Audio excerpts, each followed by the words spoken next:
How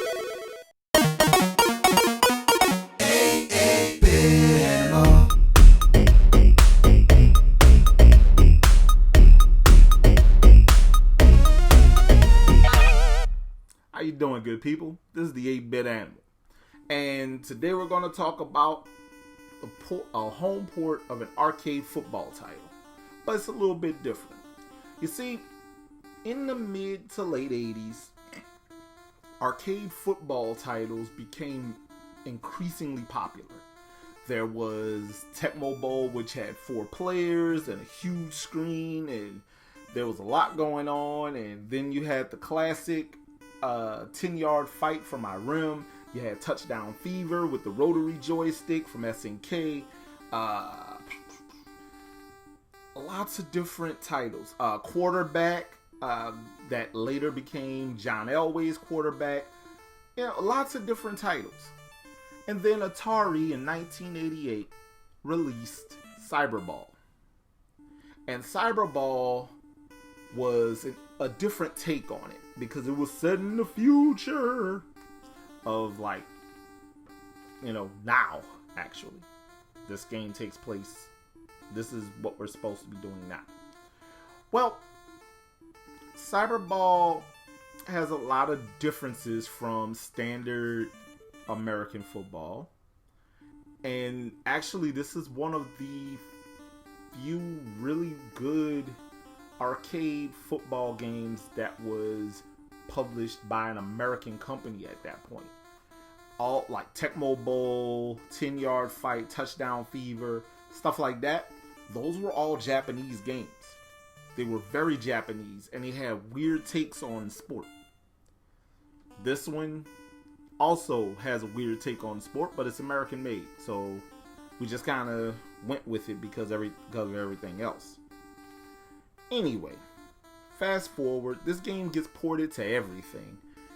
And way in 1992, a few years after the release of the arcade game, we got an NES port that was supposed to be published by Tengen, the home console arm of Atari, but it was picked up by Jaleco. And here we have 1992's Cyberball. Now, again, Cyberball takes place in the future. Back then it was the future. Now it's now.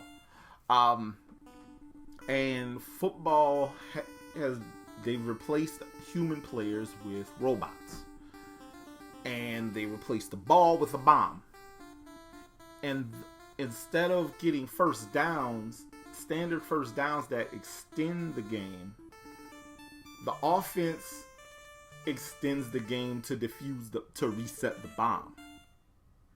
Every time you get a first down, the bomb defuses and resets. Every down, the bomb gets a little hotter.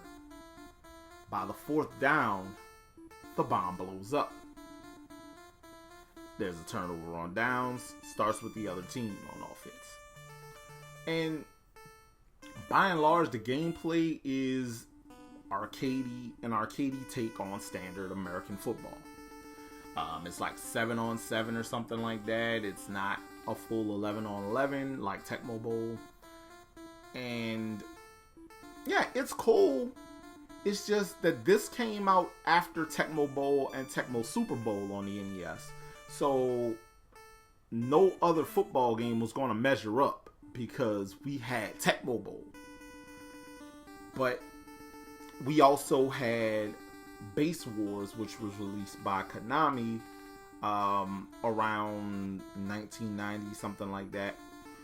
That was baseball played by robots. And it was a little bit different, but it worked.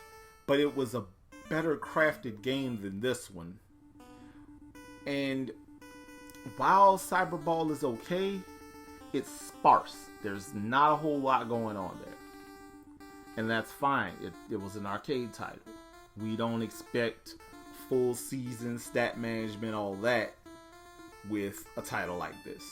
You use money that you earn through the game to upgrade players, stuff like that. But yeah, it's this was an early arcade success story that got ported. Followed another sequel to it was Cyberball 2072 and Tournament Cyberball, and it added gameplay to it, but we didn't get that on the NES. We just got the original game.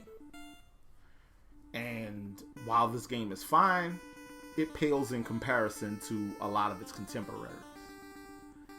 Now, if you're curious and you want to play Cyberball and you want a physical of Cyberball, it'll cost you probably starting at about $9 actually.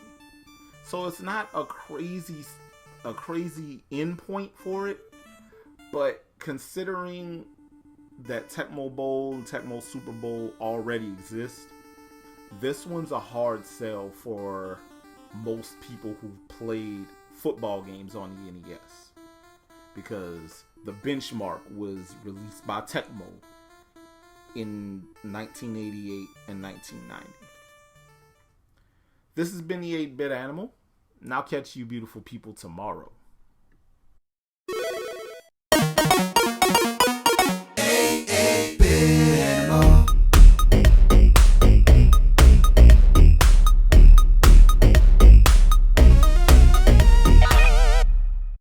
Tomorrow, I promise I'm not picking on Jellicoe, but they might have ported the driest ninja game ever to the NES.